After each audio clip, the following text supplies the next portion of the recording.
Good morning, good afternoon, good evening. Thank you all for attending Analog Devices virtual IMS event. I'm Yasmin King, General Manager of our Aerospace and Defense Business Unit and moderator of today's panel discussion. During our time together, we are going to explore critical applications in RF, discussing the trends and challenges that are no doubt among the most important ones affecting you today. I'm thrilled to participate in today's panel discussion with three of our engaging leaders within Analog Devices, each one an expert in their different market. Brian Goldstein represents our aerospace and defense market, Randy Altman for instrumentation, and Nitin Sharma for the wireless communications market. Before we dive into questions, I'd like to turn it over to each of our panelists so they can introduce themselves and tell you a little bit about their background and role at Analog Devices. Brian, why don't we start with you? Hi, Yasmin. Thank you. My name is Brian Goldstein, and I'm the Vice President of the Aerospace and Defense Business Unit for Analog. And I've been in the microwave industry for just about 30 years, and I've spent most of my time in the aerospace and defense market. I've been with Analog Devices now for 17 years, and over those years I've held roles in design engineering, manufacturing, and business leadership. Excellent. Thank you, Brian. Nitin, why don't we turn it over to you? Thanks, Yasmin, and hello, everyone. It's really a pleasure to be here. My name is Nitin. I'm the General Manager for our Wireless Communications Systems and Strategy Group. I've been in the industry for over 20 years. Most of that has been specifically in the wireless communications space. I've spent 12 of those years at ADI, and I've held multiple roles in RF design, technical marketing, product management, general management, and as I mentioned, most recently, leading the wireless systems and strategy group at ADI. Excellent. All right, Randy, why don't you bring us home? Thanks, Yasmin. My name is Randy Altman. I'm a marketing director at Analog Devices in our instrumentation business unit. Our business unit focuses on the important challenges of instrumentation. In terms of my background, I've spent 25 years in the test and measurement industry before joining Analog Devices. A large portion of that time was building test and measurement equipment for validating the latest features of mobile phones and base stations. And I currently lead the RF and high-speed instrumentation portion of the instrumentation team here at Analog Devices. Thank you all for that introduction. Okay, let's transition to some questions. My first question for all three of you is on the topic of customer challenges. What are the biggest challenges facing customers today? And can you also explain how ADI is helping customers to overcome those challenges? Randy, let's start with your perspective from instrumentation. Sure, thanks. Certainly on the technical side, we continue to see wider bandwidths and new frequency bands. And so this continues to drive change for the instrument makers. So first and foremost, millimeter wave 5G is a big challenge. It's obviously higher frequencies, it's much wider bandwidths. In the lower frequency realm, you have Wi-Fi 6E. So Wi-Fi traditionally operates at 2.4 and 5 gigahertz. The E portion of Wi-Fi 6E is pushing frequencies into the new 6 gigahertz band that was recently licensed in the United States. And so, and both of those technologies require wider bandwidths. In the case of Wi-Fi 6E, it's 320 megahertz. And in the case of millimeter wave 5G, it could be a gigahertz or more. And so those are very big disruptions in terms of the equipment that needs to be deployed.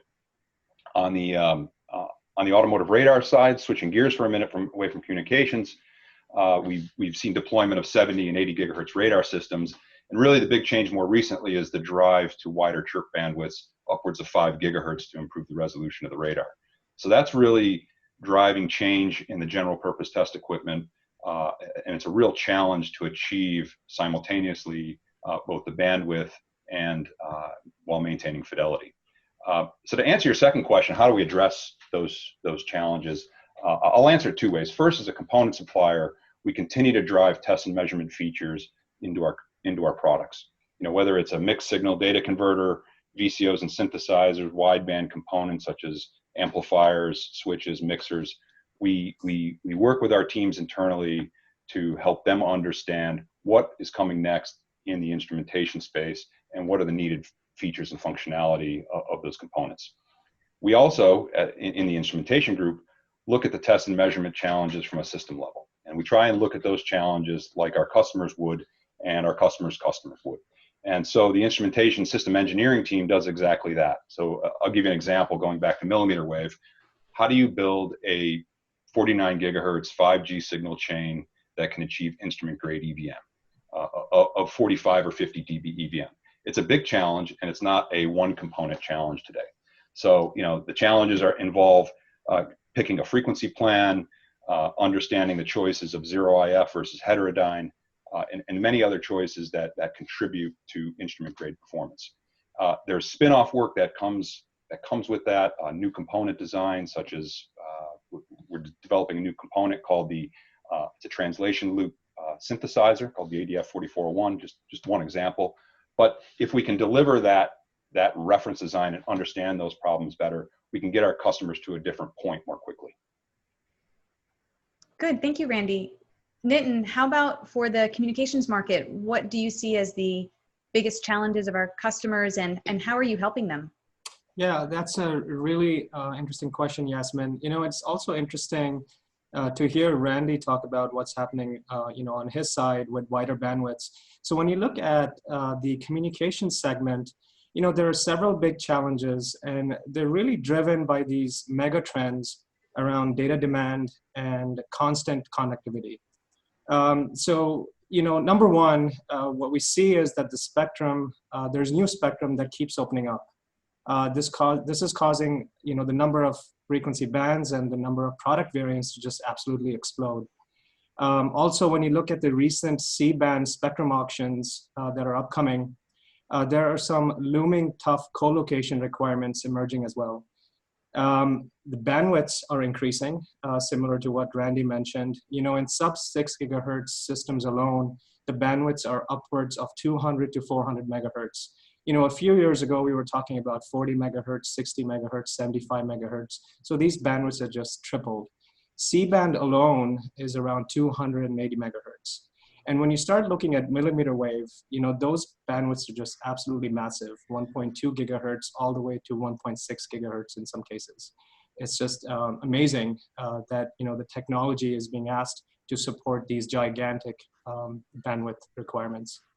And finally, when you look at 5G massive MIMO, there are a lot of massive MIMO deployments that are happening widely. And when you look at those systems, the number of antenna elements in those systems are exploding as well. Just a few years ago, we would be talking about macro base stations with antenna elements of between 4 and 8. These massive MIMO systems have now gone up to 32 and upwards of 64 element systems.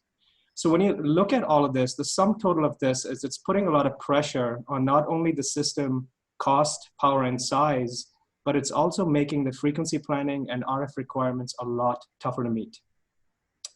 Now, in terms of what is ADI doing to solve these problems, well, we're engaged with our customers in what I would say, 3 main ways.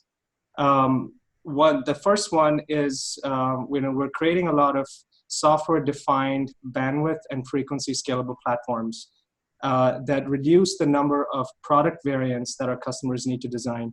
I earlier talked about the explosion of different frequency spectrum.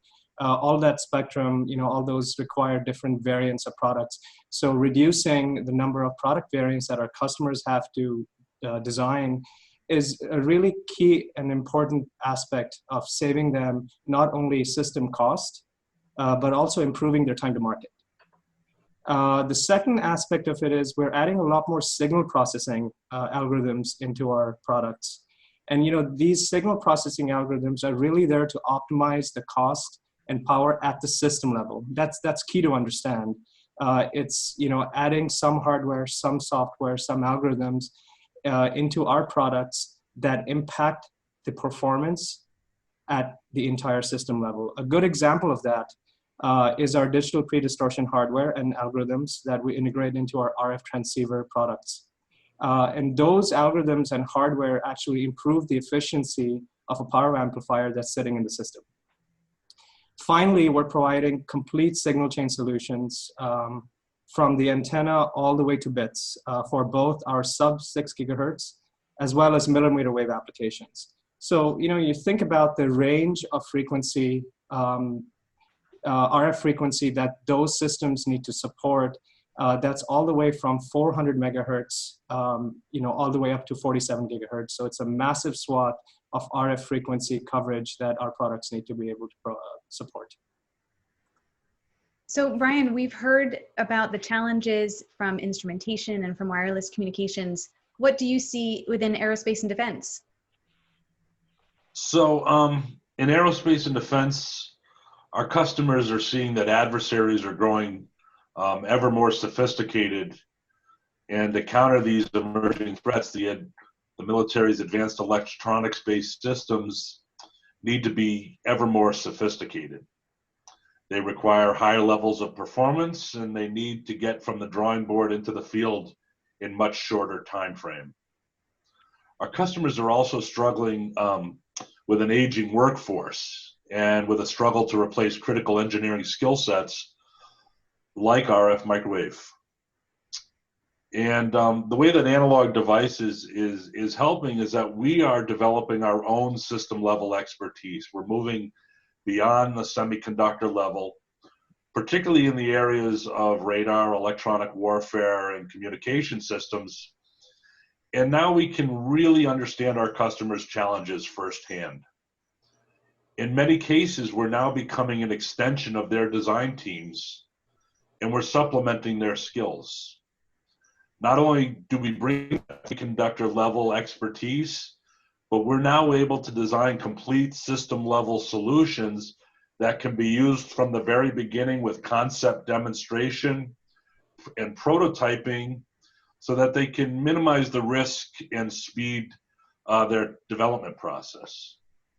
And then lastly, we're able to take these prototype developments and we're able to actually design and manufacture the complete module and subsystem solutions that are able to meet the strict quality environmental requirements that the military requires, and we can take some of the burden off of our customers' hands so that they can focus at the system level where they really differentiate themselves. No, that's great. Analog Devices is committed to being a customer-centric company. So it was a pleasure to hear how each of you are helping our customers overcome the challenges they face. Brian, for aerospace and defense, I wanted to dig in a little bit further based on some of the comments you made. How do you see the role of semiconductor suppliers changing within your aerospace and defense industry? Sure. We've actually taught our customers to expect more from us over the years. Like I said, we're developing deep application level understanding, and our customers are actually becoming to rely on that. When we're able to understand the core challenge and the problem that our customers face, we're able to develop optimized semiconductor-based solutions that not only meet the requirement at performance levels that they need, but we're also able to minimize swap, the size, weight, and power. And we're also able to help them get to market much more quickly, which is critical. We are becoming a core part of their design team, and we're enhancing their skill sets. And our customers are not only asking us to help them solve the tough problems, but they're also asking us to now invest with them and to help them get to market quickly. And lastly, our customers are asking us to move up the stack, and they want us to provide a more complete solution beyond the semiconductors, and they need us to supply the whole product in the form of modules and subsystems. Thank you for that insight, Brian. All right, so now let's turn to the topic of industry trends. Just about all industries are experiencing a trend of shorter design cycles and the need to be faster to market. Brian, you touched on this a little bit in your comments. I'm interested to hear each of your perspectives on this. Nitin, within communications, how do you see this trend surfacing? Yeah, this is absolutely a big trend in wireless. I'm going to make an example using 5G. So with 5G, what we're seeing are the deployments of new base stations ramped very, very quickly. Just looking at 2020, it seemed like the Asia Pacific region just switched to 5G overnight. It's just absolutely amazing. Numbers wise, just in 2020, China alone will deploy over 600,000 base stations. South Korea has launched over 100,000 base stations, and the United States, even though they're just starting to ramp, they plan to have over 10,000 base stations deployed. Now, when you compare that to 4G, this level of deployment for 4G took several years, and the ramp itself was also a lot more gradual. So this notion of faster design, faster life cycles rather for products is absolutely something that we're seeing in wireless, really driven by 5G. What's been really impressive when I kind of look at 2020 and 2019 and this roll on to 5G is how the industry as a whole has stepped up and delivered on huge levels of innovation to make 5G happen. From an ADI perspective, our early insight that we had into the mega trends, the deep understanding that we have of our customer pain points, led us very quickly to respond to these needs and address them in a very time-efficient manner. One such area is our RF transceiver technology, where we approach the challenge of 5G emerging so quickly, so rapidly, by creating these software-defined platforms that our customers could quickly and easily configure. This technology really enabled a carrier in Asia to very quickly develop and commercialize the world's first 5G massive MIMO base station, and that used our technology. Now, it wasn't easy by any means. There's a lot of effort getting there, both from ADI and our customers and the ecosystem, but it was absolutely amazing to see that happen in such a short time. Brian, how about within aerospace and defense? Do you see the need to be faster to market in that space as well? Yeah, we're absolutely seeing this same trend. As I stated earlier, our adversaries are countering our technologies at a very rapid pace, and our customers are continuously challenged to address these threats more rapidly, as well as more cost effectively. Our customers are leveraging scalable platforms more and more to address this trend. And what I mean is that they're thinking about a long-term strategy which they can architect with long-term upgrades in mind from the very start of their development process to anticipate the requirements and technologies that are evolving over time. Platform thinking not only includes planning for quick upgrades, but it also includes thoughts around application flexibility and software configurability, like Nitin was talking about. For example, a single platform concept could be a radar system that's able to also support electronic warfare and communication. One that is broadband and also software configurable. And in turn, we at ADI, we're starting to think about our developments in platform as well. Our platform-based solution and demonstrations have been very, very well received. As our customers are able to use them during their working demonstrations and quickly remove design risks and to move along the design cycle much more quickly.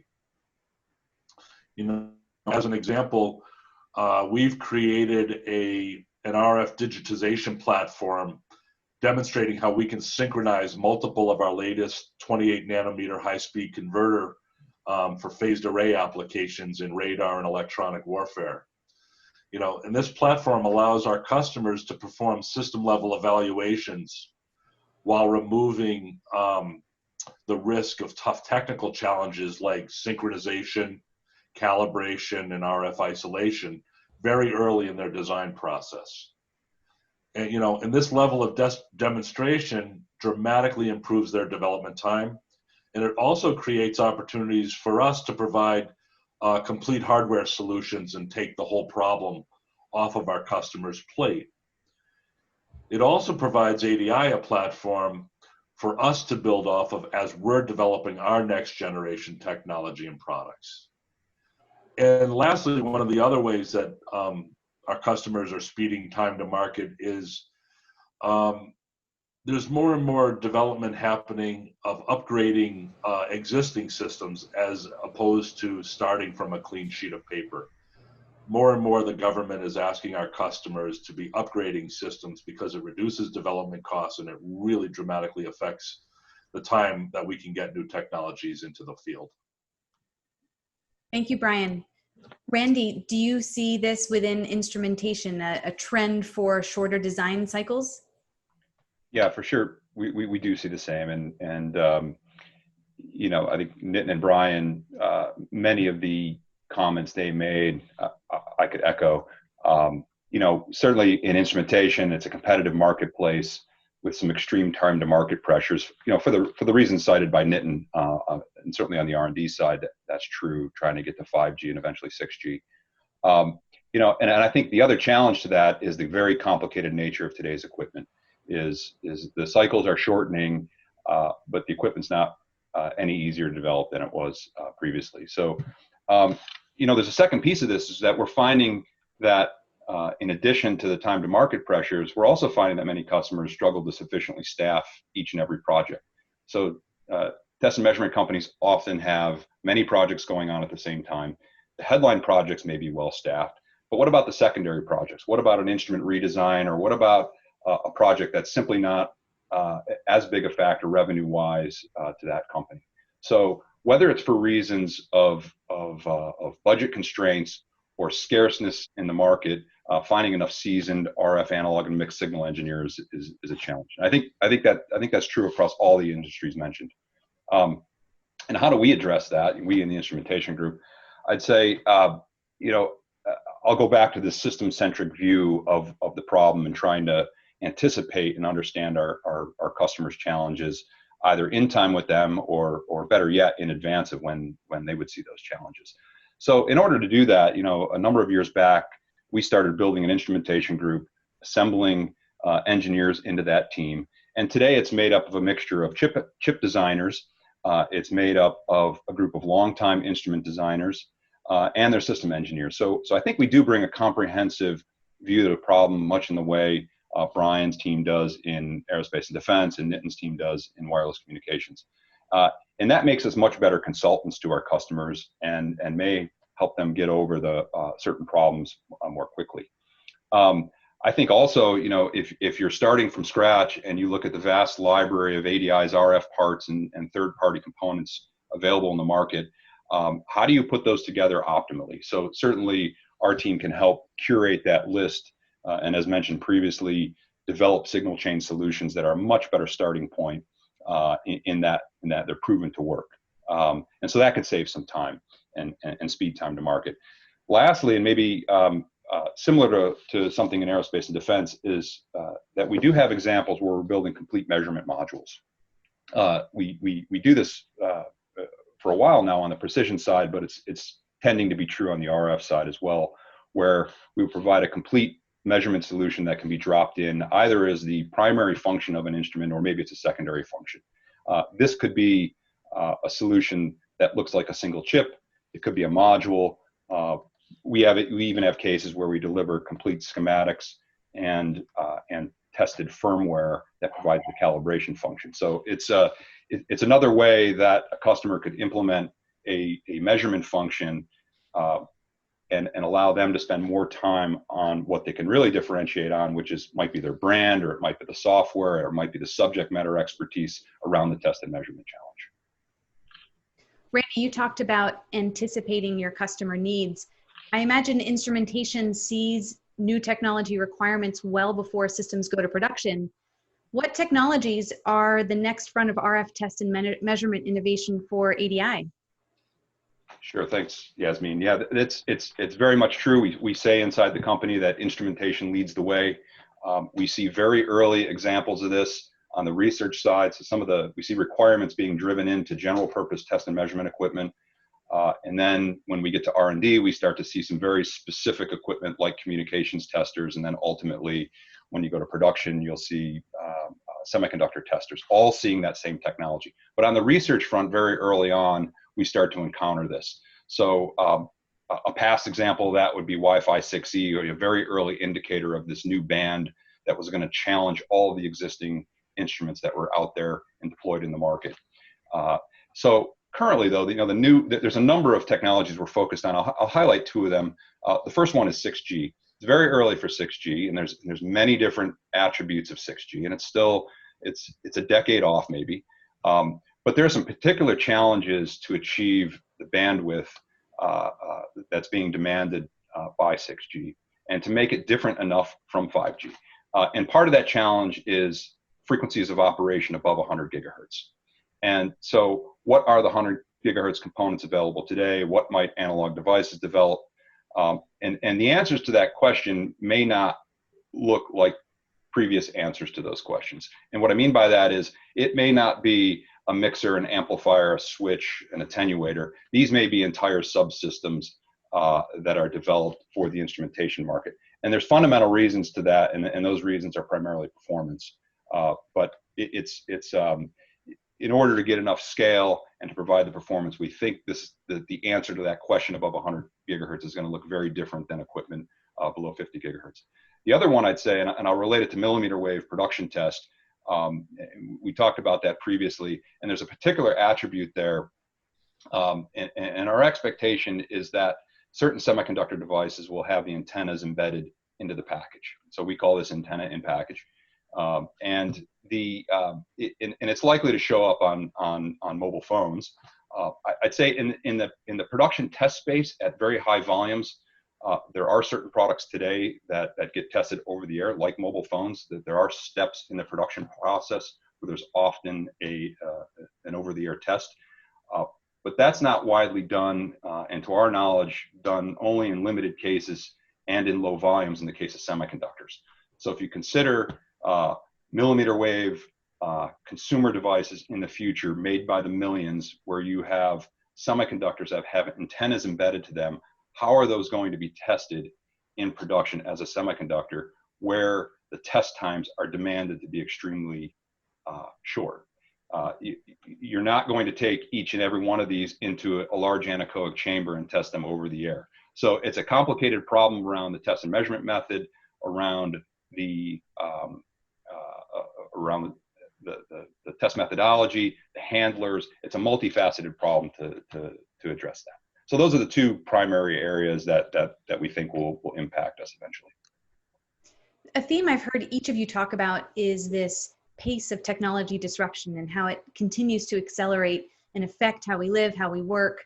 Are there particular applications where you see traditional technologies being disrupted, and what products is ADI investing in to address these technology disruptions? Nitin, why don't we start with you with wireless communications? Yeah, that's a really good question. You know, we see a lot of this in wireless. When you look at signal chains themselves, the RF signal chain that make up these, the radio heads of these base stations, those were traditionally discrete RF based, and those have all moved to integrated now. 12 years ago, when I joined ADI, we were working on 3G and then emerging 4G base stations. And I remember walking into, a customer lab and looking at one of these base station boards, and, the board was it's a big board, and it had hundreds of components, discrete components on it. Today, when you fast forward and you look at one of these systems, all of those components have essentially been integrated and condensed into a size of my fingernail, right? I mean, it's been absolutely amazing how much disruption the signal chain itself has seen. And that disruption is the reason that we have 5G massive MIMO base stations being deployed now. Those couldn't be done when you had these discrete RF signal chains previously. We're also seeing that not only is there integration happening on the RF side, but a lot of that RF is also has a lot more signal processing inside of it. I previously mentioned, digital pre-distortion as an example, where that traditionally used to sit outside, and now we're seeing that move inside. So your systems are getting not only more integrated, but they're also getting more mixed signal in nature, where you have high performance RF alongside very high performance digital signal processing and algorithms. So that's what's happening mostly, what I would consider on the signal chain or the technology side. The other aspect of it is what's happening at the industry level. There's a lot of activity, there's a lot of talk around disaggregation and virtualization of the network, especially the 5G network. This has been talked about for a while, but when you look at it, the pace at which this is being talked about now in the industry, especially in areas like Open RAN or O-RAN, these areas emerging that we believe will create a very robust and a more innovative ecosystem that's going to enable a whole new set, a whole new host of 5G applications. In order to address those needs, there are some specific focused areas that ADI is investing in. I spoke earlier about our RF integrated transceivers.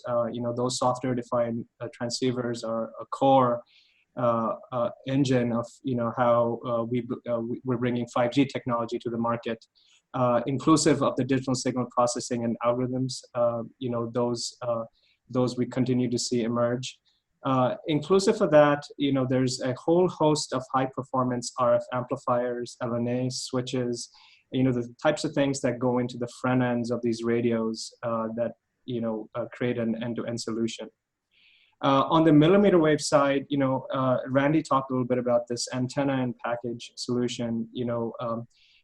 We're seeing that our bits to beam technology will provide this end-to-end solution around millimeter wave, from 28 gigahertz all the way to 47 gigahertz applications. And finally, coupled to all of this RF, there's this focus that we're bringing in terms of efficient and high-performing power solutions as well that attach to these radios and create an efficient system altogether. Thank you, Nitin. Randy, how about from your perspective within instrumentation? What technologies are you seeing be disrupted, and how are we addressing that? Yeah, certainly the one I keep going back to is millimeter wave communication systems. And it's a big disruption for a couple reasons. One, it's extremely challenging on the technical side to hit instrument grade performance at those frequencies for what's required to actually test these systems. And then the second part is, how do I meet the cost targets of that equipment, especially in production? And whether instrumentation companies like it or not, our customers, there's a certain inertia on pricing, and it's often compared to the lower frequency equipment. And so there's always going to be this cost pressure on the equipment. And contributing to that is millimeter wave components are traditionally expensive, and maybe more importantly, the assembly process is very expensive. And so if you're making a large number, a large volume of equipment, that assembly process, chip and wire process, is much more expensive than surface mount. I would add to that, in terms of another complication of this equipment is the added signal processing required to add, say, a 5G PHY, or maybe in the case of a spectrum analyzer, there's new functions being added.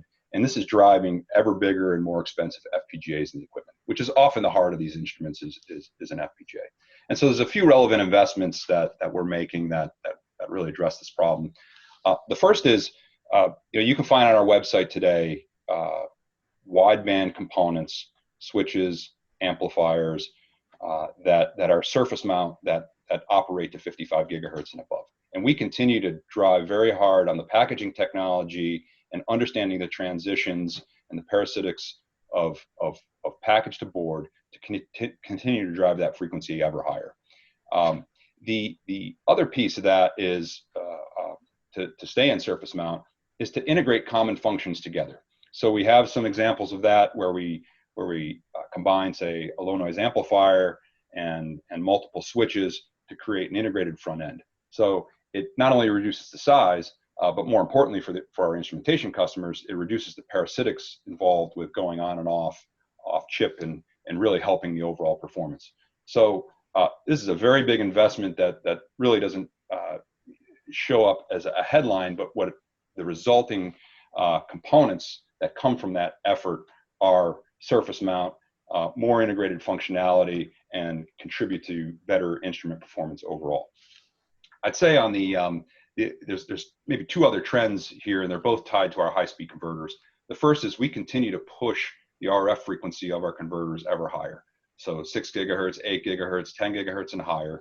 And the effect of this is to, in a very complex instrument, it can potentially eliminate a complete mixing stage. So in a heterodyne signal chain, if you can drive that RF frequency of the converter higher, that means your IF frequency could be higher. And again, you can eliminate an entire stage. That's not just the mixer, it's the power that goes around it, it's the synthesizer that has to be synchronized to the system. It's a drastic reduction in the complexity if you can eliminate an entire stage. Those same converters that we're developing today are 28 nanometer converters.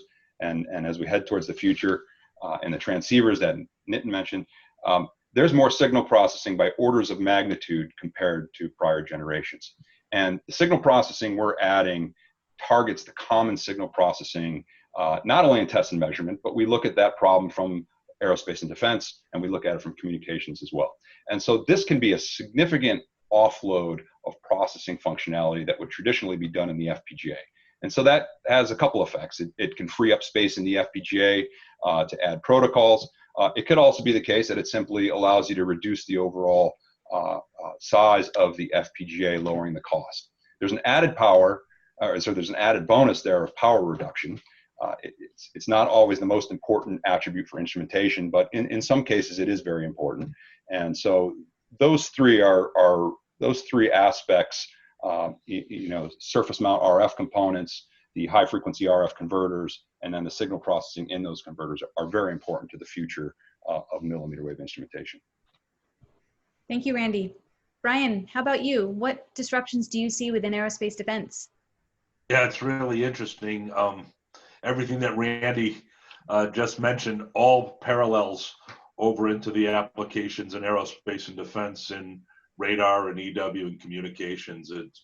It's really interesting the position that Analog Devices is in to be able to take the technologies that are developed in some of our high volume commercial applications in markets like communications with Nitin, but be able to drive those advanced technologies into markets like aerospace and defense and instrumentation. One of the areas of disruption where we're investing very heavily right now is in phased array antenna.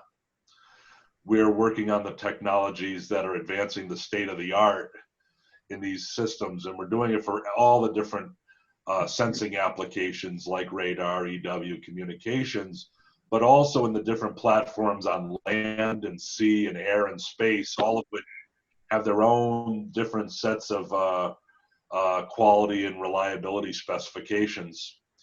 And what we're doing that's different is we're commercializing products that have historically been in the hands only of a handful of government prime contractors. Because of ADI's complete portfolio, the integration of Hittite microwave with linear technologies and Analog Devices, we're able to invest in the complete signal chain. We call the term RF to bits. And so we have the complete RF signal chain all the way from the front end through the high-speed converter and all the power that surrounds it. So thinking about some of these technologies individually, they all align with what Randy and Nitin talked about. It starts with the heart of the architecture is the high-speed converter. And we have a roadmap of industry-leading high-speed converters as well as zero IF transceivers that are really setting the pace in terms of performance, bandwidth, and power efficiency, all of which are critical in these applications. On top of that, we're developing all the core pieces of the RF signal chain, very comparable to what's needed in instrumentation, which are the switches, the mixers, the attenuators, the filters, etc. But in phased array, some of the core components where we have a special focus is in gallium arsenide and gallium nitride based amplifiers, as well as silicon-based core chip beamformer ICs. A lot of work is going on there, really changing the performance levels and driving down power efficiency. We're working on architectures ranging from analog all the way to the futuristic complete digital beamforming. And we're developing complete solutions across all the different frequency bands in radar, broadband solutions in electronic warfare, expanding the high end of the range beyond 20 gigahertz to 40 gigahertz, and then ultimately up into V-band, Q-band, W-band. And also all the communication frequency bands, which parallels what's going on in 5G. We're also very focused on taking these products into space, and so providing parallel block diagrams with components that are radiation tolerant, so that they can withstand the radiation performance required to be on satellites. And then around all of this RF, we're developing the critical power solution so that we can maximize the power efficiency, as well as minimize board space required, which is always critical. So in phased array, we are all in, and we have developed a true platform approach where we are looking at the applications today, but we're also planning for the applications of tomorrow, the frequency bands, which are ever increasing higher, and being able to deal with all the different environmental conditions required for all these different applications. Thank you, Brian. Each of you talked through some exciting technology disruptions happening today. Nitin, if we look ahead for the next 2 to 3 years, what are you most excited about? Well, there's lots really to be excited about. I can't believe Randy was talking about 6G already. It's just absolutely is amazing that we're just getting going on 5G, and we've got areas at ADI where we're looking at investing in 6G and getting that ready. That's exciting. It wasn't that long ago since 4G came into our lives, right? And we all know how that kind of completely transformed everything that we did with the deployment of that technology. I believe that 5G will do the same, and it has the potential to do a lot more. It has the potential to trigger all kinds of innovation in the industry.